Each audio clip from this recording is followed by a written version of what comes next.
ओम शांति। भाग्यविधाता भगवानंकर संगमयुगी श्रेष्ठ ब्रह्मावश्च भाग्यवान ब्राह्मण मानंकु विश्व भाग्य परिवर्तनर कार्य सहयोगी होथिबार शुभेच्छा, शुभ अभिनंदन, सुस्वागतम, सुप्रभात। परिवर्तनशील ए दुनिया रे सबुकिछि परिवर्तन ही चलीछि जुग अनुसारे। यह अविराम गति रे चलीछि ठीक घंटा कंटा परी सठिक भावरे।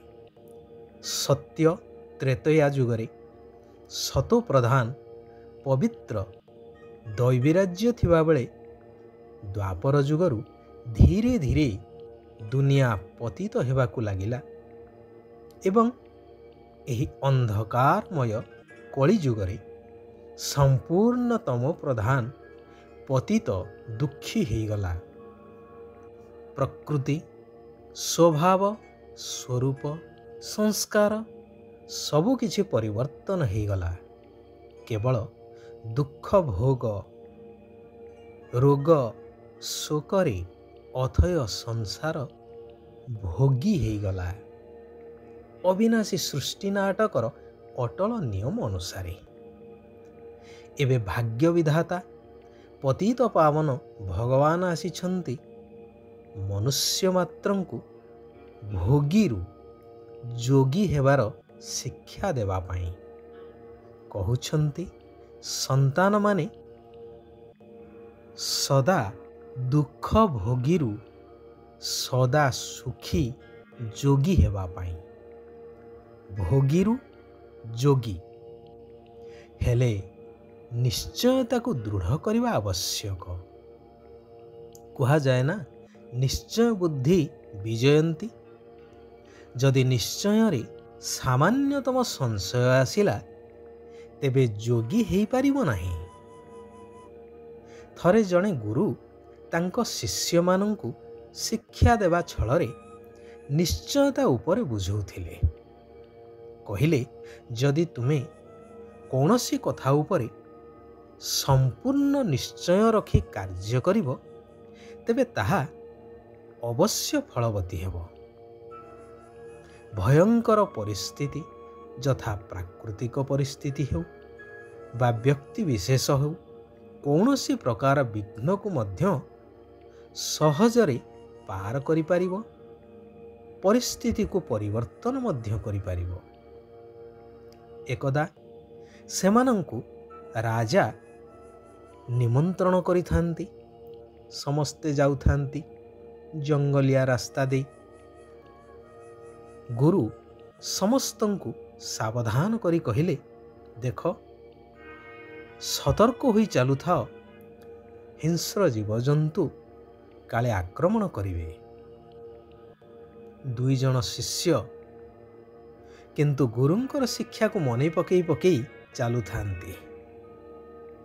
हठात एक महाबल बाघ सामना पटु माड़ी आसुथिबार गुरु देखिले।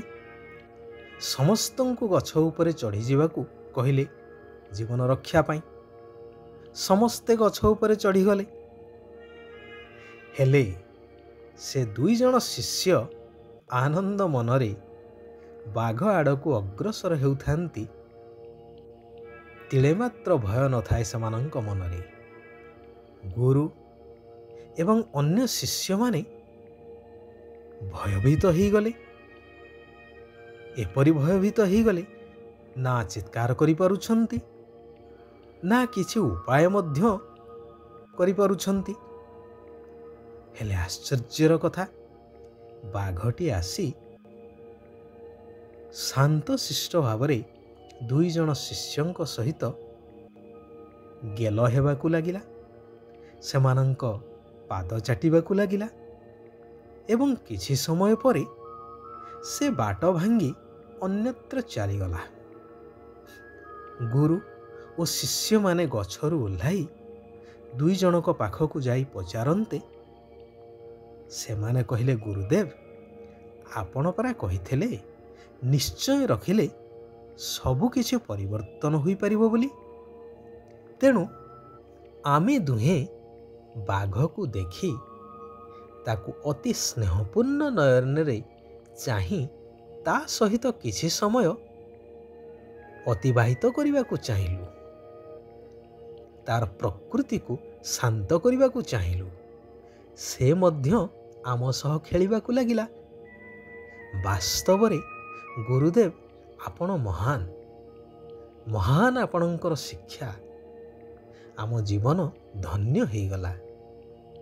କହିବା ବାହୁଲ୍ୟ, ମନୁଷ୍ୟ ହିଁ ସାରା ପ୍ରକୃତି ବା ପଞ୍ଚ ପ୍ରକୃତି ପରିବେଶର ମାଲିକ ଅଟେ। ତେଣୁ ମାଲିକ ଯେତେବେଳେ ସମ୍ପୂର୍ଣ୍ଣ ନିଶ୍ଚୟତାର ସହିତ ଅଧିକାରୀ ହୋଇ ନିର୍ଦ୍ଦେଶ ଦେଇଥାଏ, ପ୍ରକୃତି ମଧ୍ୟ ତାର ବଶ ହେଇଯାଇ ଆଦେଶ ଅନୁସାରେ କାର୍ଯ୍ୟ କରିଥାଏ। ତେବେ ଏଥିପାଇଁ ମୁଖ୍ୟତଃ ପବିତ୍ରତାର ଶକ୍ତି ନିହାତି ଆବଶ୍ୟକ, ଯିଏକି ଏକାଗ୍ରତା ଶକ୍ତିକୁ ବୃଦ୍ଧି କରେଇଥାଏ। ପତିତ ପାବନ ବାବା କହୁଛନ୍ତି, ମୁଁ ତୁମମାନଙ୍କୁ ପବିତ୍ର କରି ପବିତ୍ର ଦୁନିଆ ସତ୍ୟଯୁଗୀ ସ୍ୱର୍ଗର ସମ୍ପତ୍ତି ଦେବା ପାଇଁ ଆସିଛି। ଯେଉଁମାନେ ପବିତ୍ର ହେବେ ସେହିମାନଙ୍କୁ ହିଁ ସଦ୍ଗତି ପ୍ରାପ୍ତ ହେଇପାରିବ, ଅର୍ଥାତ୍ ସେହିମାନେ ହିଁ ପବିତ୍ର ସତ୍ୟଯୁଗୀ ସ୍ୱର୍ଗ ରାଜ୍ୟକୁ ଆସିପାରିବେ, ଦୈବୀ ପଦର ଅଧିକାରୀ ହୋଇପାରିବେ। ଯେ ପର୍ଯ୍ୟନ୍ତ ନିଶ୍ଚୟ ହୋଇନାହିଁ ଯେ ସ୍ୱୟଂ ଭଗବାନ ଆମକୁ ପାଠ ପଢ଼ାଉଛନ୍ତି, ସେ ଆମର ପିତା, ଶିକ୍ଷକ ଏବଂ ସଦ୍ଗୁରୁ ଅଟନ୍ତି, ସେ ପର୍ଯ୍ୟନ୍ତ ନା ଯୋଗ ଲାଗିବ ନା ପାଠ ପଢ଼ିପାରିବ। ଯଥା ବିଦ୍ୟାଳୟକୁ ଯାଉଥିବା ଛାତ୍ରମାନଙ୍କ ମଧ୍ୟରୁ ଅନେକ ଶିକ୍ଷକ ପଢ଼ାଉଥିବା ଶିକ୍ଷକଙ୍କ ପ୍ରତି ନା ସେମାନଙ୍କର ସମ୍ମାନବୋଧ ଥାଏ, ନା ସେମାନେ ପାଠକୁ ଠିକ୍ ଭାବରେ ପଢ଼ନ୍ତି। ଠିକ୍ ସେହିଭଳି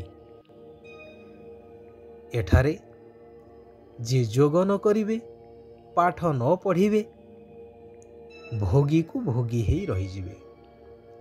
ଅନେକ ଏଠାକୁ ଅର୍ଥାତ୍ ଏହି ଈଶ୍ୱରୀୟ ବିଶ୍ୱବିଦ୍ୟାଳୟକୁ ପାଠ ପଢ଼ିବା ପାଇଁ ଆସୁଛନ୍ତି, ହେଲେ ଶିକ୍ଷାଦାତାଙ୍କ ଉପରେ ନିଶ୍ଚୟତା ନାହିଁ। ଭାବୁଛନ୍ତି ହଁ କୌଣସି ଶକ୍ତି ଅଛି, କିନ୍ତୁ ନିରାକାର ଶିବ ବାବା ପାଠ ପଢ଼ାଉଛନ୍ତି, ଏହା କିପରି ହୋଇପାରିବ? ଏହା ତ ନୂଆ କଥା, କୌଣସି ଶାସ୍ତ୍ର ପୁରାଣରେ ନାହିଁ। ଏପରି ପଥର ବୁଦ୍ଧି ପିଲାମାନେ ପରିବର୍ତ୍ତନ ହେଇପାରିବେ ନାହିଁ, ଭୋଗୀରୁ ଯୋଗୀ ହେଇପାରିବେ ନାହିଁ। ବାବା କହୁଛନ୍ତି, କୌଣସି ଦେହଧାରୀର ନାମ ରୂପରେ ଲଟକି ରହିବା ଉଚିତ ନୁହେଁ, ଏପରିକି ନିଜ ଦେହରେ ମଧ୍ୟ ନୁହେଁ। ଏହି ଜ୍ଞାନ ମାର୍ଗରେ ନଷ୍ଟ ମହା ନିଶ୍ଚିନ୍ତ ହେବାକୁ ପଡ଼ିବ। ନିଜେ ପବିତ୍ର ହୋଇ ଅନ୍ୟମାନଙ୍କୁ ମଧ୍ୟ ପବିତ୍ର କରାଇବାର ଉପାୟ ବାହାର କରିବାକୁ ପଡ଼ିବ, ଯେହେତୁ ଏହି ଅପବିତ୍ର ପତିତ ଦୁନିଆର ବର୍ତ୍ତମାନ ମହାବିନାଶ ହୋଇ ସମ୍ପୂର୍ଣ୍ଣ ପବିତ୍ର ଦୁନିଆର ସ୍ଥାପନା କାର୍ଯ୍ୟ ଚାଲିଛି। ସର୍ବ ବିକାର ଗୁଡ଼ିକର ଅଂଶକୁ ମଧ୍ୟ ତ୍ୟାଗ କରି ସମ୍ପୂର୍ଣ୍ଣ ପବିତ୍ର ହେଉଥିବା ନମ୍ବର 1 ବିଜୟୀ ହୁଅ। ପବିତ୍ରତା ହିଁ ବ୍ରାହ୍ମଣ ଜୀବନର ବ୍ୟକ୍ତିତ୍ୱ। ଏହା ପ୍ରତ୍ୟେକ କ୍ଷେତ୍ରରେ ସହଜରେ ସଫଳତାକୁ ପ୍ରାପ୍ତ କରାଇଥାଏ। ସାହସର ସହିତ ଗୋଟିଏ ପାଦ ଆଗକୁ ବଢ଼ାଅ, ତେବେ 1000 ଗୁଣା ସାହାଯ୍ୟ ସ୍ୱତଃ ମିଳିଯିବ। ଆଚ୍ଛା, ଆଜି ପାଇଁ ଏଇଠାରେ ଆମେମାନେ ବିରାମ ନେବା। ଆସନ୍ତାକାଲି ପୁନଃ ସେହି କଲ୍ୟାଣକାରୀ ପିତାଙ୍କର ଆଉ କିଛି କଲ୍ୟାଣକାରୀ ମହାବାକ୍ୟକୁ ଶ୍ରବଣ ମନନ ଧାରଣ କରି ନିଜକୁ ଶ୍ରେଷ୍ଠ କରାଇବା ସହିତ ସାରା ବିଶ୍ୱକୁ ଶ୍ରେଷ୍ଠ ଅର୍ଥାତ୍ ଶତ ପ୍ରଦାନ କରାଇବାର ଦିବ୍ୟ ମହାନ ସେବା କରିବା ଆବଶ୍ୟକ। ଓମ୍ ଶାନ୍ତି। ଓମ୍ ଶାନ୍ତି। ଓମ୍ ଶାନ୍ତି।